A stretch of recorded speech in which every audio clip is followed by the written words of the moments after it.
own your dreams.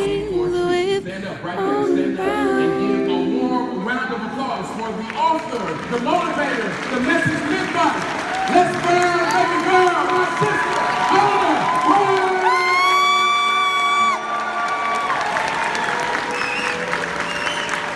Wow. Get out of your comfort zone, which is what Brian Tracy calls the danger zone.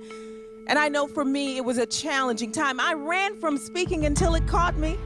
I didn't see myself as a speaker. I was afraid. I was intimidated. The great Les Brown, who wants to deal with shining in that shadow?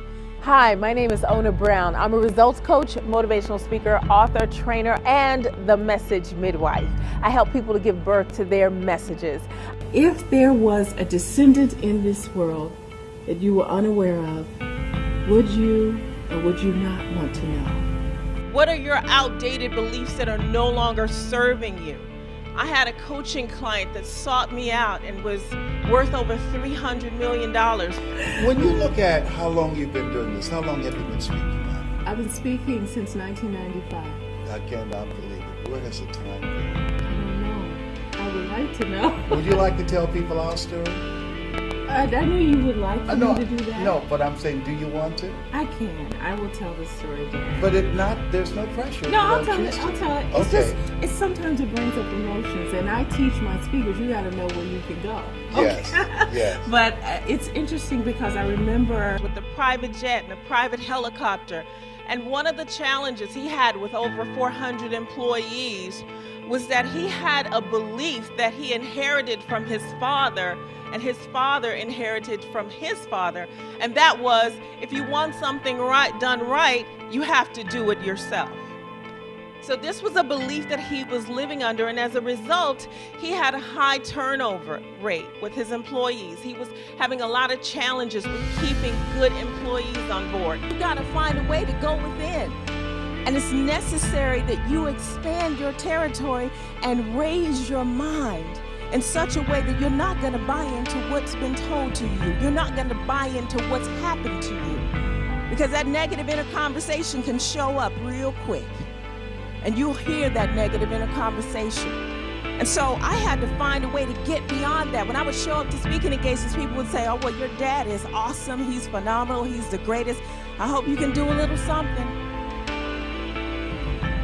you will never be able to taste the sweet flavor of success until you are willing to endure the bitter taste of failure. And I know and believe that as a man or woman thinking so is he or she, we had to shift his perception and his belief about that.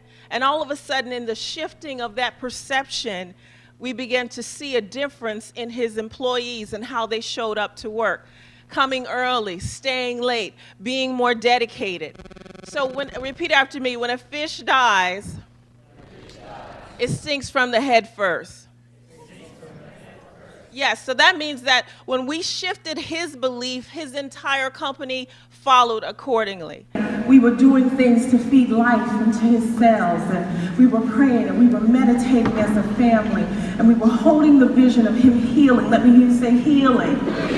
Somebody in here knows what I'm talking about. They've been through something like this, and as a result of him being there for a couple of days, he said, Ona, I need to talk to you. I need to confide in you about something. I said, Dad, you can talk to me about anything. What is it? He said, well, I've been eavesdropping on your phone calls.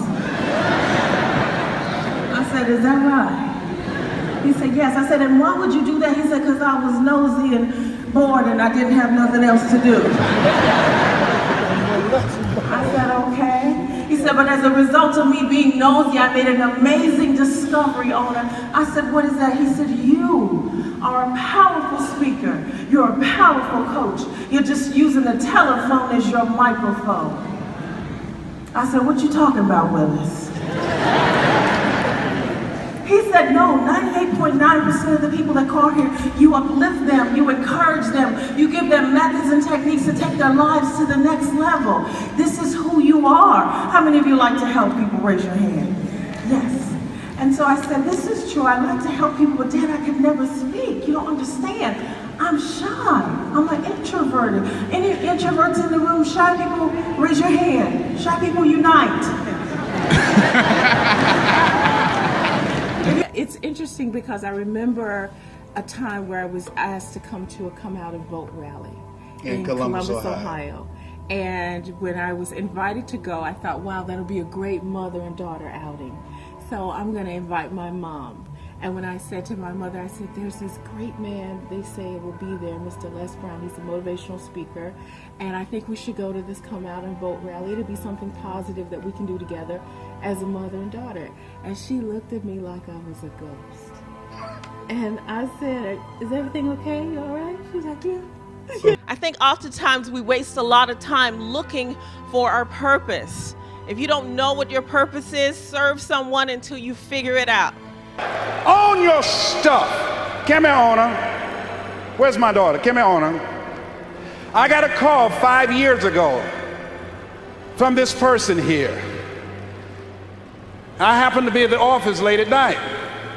See, I believe in being open and being honest with you. And the call was, tell them what you said to me. I said, if you had a child in this world that you were unaware of, a descendant in this world that you were unaware of, would you or would you not want to know? What did I say? You said, yes, I would want to know. And so the woman was telling me, listen, these tickets are going like hotcakes. This man, people love him. If you don't get your ticket, you're not going to be able to go. I said, well, I keep asking my mother about it, and she keeps looking at me strange and not responding. So finally, I said, I'll get to the bottom of it tonight. So I go home, I said, listen, Mom, they say this guy is really good. He used to be a community activist, used to be a state representative. He was a disc jockey. I really think we should go and see him. Why is it you won't give me an answer? You just keep quiet and keep looking at me like I'm a ghost. She said, because I never thought I would ever speak these words to you. She said, because it was something I thought I would take to my grave. She said, but the bottom line is, Ona, he is actually your father. I said, what you talking about, Willis? So I told her I wanted to know. And I said, send me some pictures. She sent me some pictures overnight. I saw this smile. I said, that's mine. Sent one of my sons to pick her up. He drove her from Columbus to Detroit. He came in first and said, Daddy, my sister's right behind me. John Leslie and Ona Brown. Everybody give them a round of applause. Thank you very much. Ona. Thank you very much. Thank you. If you want a thing bad enough To go out and fight for it. to work day and night for it, to give up your time, your peace, and your sleep for it. and if all that you dream and scheme is about it, and life seems useless, And worthless without it. And if you gladly sweat for it and fret for it and plan for it and lose all your era of the opposition for it. So what went through your mind? Shock, just being thrown, I just was thrown off. It was just like, are you serious? Like, really? It just didn't even make sense. Yes. And so I told her I had to go take a nap. You know, you get real You had to sleep confused. this off. Sometimes you gotta Yes. take a little nap. Yes. That's why they have naps in the president's office. No, naps are powerful. Okay. I believe in little power naps. Mm-hmm. So I took a little power nap and I got up and I said, you know what, Mom? I'm not gonna go. She said, why? I said, because the last thing he wants to do is meet an adult woman. I mean, I was 24 at the time, and hear her saying to him, or hear me saying to him, you know, you're my dad. Right. I said, that's the last thing he needs. He's probably would not take that very well. And if you'll simply go after that thing that you want with all of your capacity, strength and sagacity, faith, hope, and confidence, and stern pertinacity. If neither cold poverty, famish or gulf, sickness or pain of body and brain can keep you away from the thing that you want. If dogged and grim, you besiege and beset it with the help of God, you will get it. Thank you. She just kept laughing with joy about this. I said, is he okay? And so you said, I want to meet you. I want you to come to Detroit, Michigan. I'm going to clear my calendar, and I want you to come, and I want to meet you. I said, you said, you sound like an amazing person. And I said, really? And you said, yes. And I also said, even if you're not my daughter, Yes, you did. that we have such a chemistry that we will be friends for life. I told you not to go here, didn't I? I coach people on this. We shouldn't have went up in here. No, we shouldn't have. No. So I'm just so thankful for who you are, and I'm so thankful that, you know, God allowed us to connect. Yeah. So it's your show, brother. What you gonna do? I don't know, sister. I don't know. We need some help. Somebody need to come and get us. We gotta call y'all Leslie. We gotta call High Hopes. Yeah. Well, one of the things I said at the TD Jakes Manpower Conference, that we must take responsibility, and that I felt when I saw you, when your brother Patrick said, "Dad, my sister's behind me," and I saw you, and I said, "We're together." We looked in the mirror, we looked at each other, we were crying, looking at each other, and we said, "Yep, this is mine." Okay. And that we have to make things happen and take ownership. But what was interesting, and I told you to go to the store to get some That's food my for favorite part of the story. Tell me. Okay. All right, we'll get out. And then we can get out of here. Okay. Yeah. Because nobody else on this entire earth is like you. You've cornered the market on being the best you. So based upon that, I had to get beyond that fear, and I had to find my point of power and go within. And I can remember one time a client asked Dad and I to come to London, England to speak at the Royal Albert Hall. It was a powerful moment. And I went there with Dad, and we were so excited because we came down the hall and we saw pictures of Frank Sinatra, Sarah Vaughan, Ella Fitzgerald, all of these greats that had graced the stage. And I turned to Dad, I said, "Man, Dad, I cannot believe this. 2 cornbread, down-home people like me and you at the Royal Albert Hall? If we can get here, anybody can get here. If this can happen, anything is possible." So we're excited, and we get backstage, and I'm supposed to do just a few moments. And as we're backstage, the client says to Dad, "Oh, just a little housekeeping. We're gonna have you say a line, and then you've gotta, after you say that line, it's gonna be interpreted in Spanish, and then it's gonna go out in 7 different languages: German, Italian, French, and so on."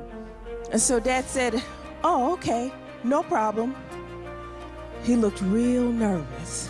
Because anyone in here that knows about Dad's style, it's not a one line and then you rest and then another line. His style is more, if you want a thing bad enough to go out and fight for it, work day and night for it, give up your time, your peace, your sleep for it. All right, that's Les Brown. Is that right, Dad? Okay. So needless to say, he had this look in his face like he didn't know if he could do what the client had asked him to do. And I got really nervous because they had put us in a 5-star hotel down the street from the Buckingham Palace, and I had already decided what I was going to order off of the menu. You got to think ahead, right? So I'm thinking we may get put out in London. This would not be good. So we get on stage, and of course, Dad is moving at a fast pace. The interpreter cannot keep up with him. It literally is a hot mess. And he did the most manly thing he could do. He came and he handed the mic to me. And I took the mic, and I put my arm around the interpreter's waist, and I say a line, and then he'd say it, and then I'd say something, and then he'd say the line. And it was like this beautiful little dance that we did across the stage. And I got over 3 standing ovations, and I spoke for a good 40 to 45 minutes. And I went over to Dad, and I said, "Listen, Dad, you can try to put a little icing on this cake if you'd like to, but this cake has been baked, baby." Whatever. One more thing. The client said, "You were good, Les, but your daughter was great." Thank you very kindly, Ona. Thank you very kindly for reminding me of that, all right?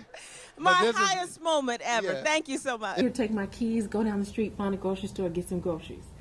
So I go in the grocery store, I'm all excited, I'm shaking, and I'm thinking, I don't know what to buy for this man. I don't even really know him. So I got some sandwich stuff, and I got some snacks, and then I was thinking about myself, and I said, well, you know, I'm so nervous and excited, I can't really eat. But I know I can just do like some yogurt and just keep it light and simple while we're just talking and getting to know each other. And so one of the things about me, the only yogurt that I like is blueberry yogurt. So I got about 12 of blueberry yogurts, and I made my way back home, and I'm putting up the groceries, and you're on the phone, closing deals, talking to people, inspiring people, and all of a sudden I hear the phone hit the ground. And I said, what's wrong? And you said, who told you I only eat blueberry yogurt? And I said, it's not for you. And then we start crying again. Because we both love blueberry yogurt. Yes, wow. This thing called life. Warren Buffett was right. Not Warren Buffett. Forrest Gump was right. Life is like a box of chocolates. You never know what you're going to get. But I know I got love as I look at you in my life. And we've been together ever since. How many years has it been now? I think around 20-something. Stop. Can we pull it out? Let's work our way out of this. Let's work our way out. Let's collect ourselves. Yes, collect ourselves as so, professionals. ladies and gentlemen, she has a book called Affirmicize.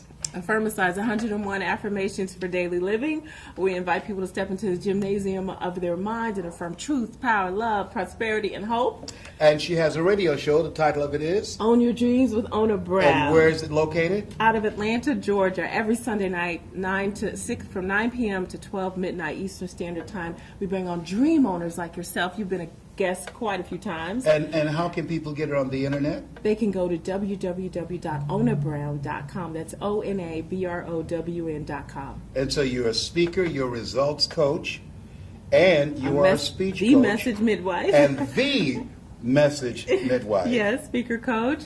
And I also do corporate training on diversity, leadership, and team sales building. training. Yes, and sales training. Yeah, I started off the year training in Trinidad over 750 sales executives, and that was exciting. And that happened because I fired up a group of sales executives in Barbados. So I set an intention that I want to be able to train and speak in beautiful places, and it's been happening. Well, I told you and your brothers and sisters that the ability to communicate is major. Yes. And now I'm privileged to have you as the top speaker and speech coach, you and your brother working with me, and your sister Serena and your brother Calvin and Patrick.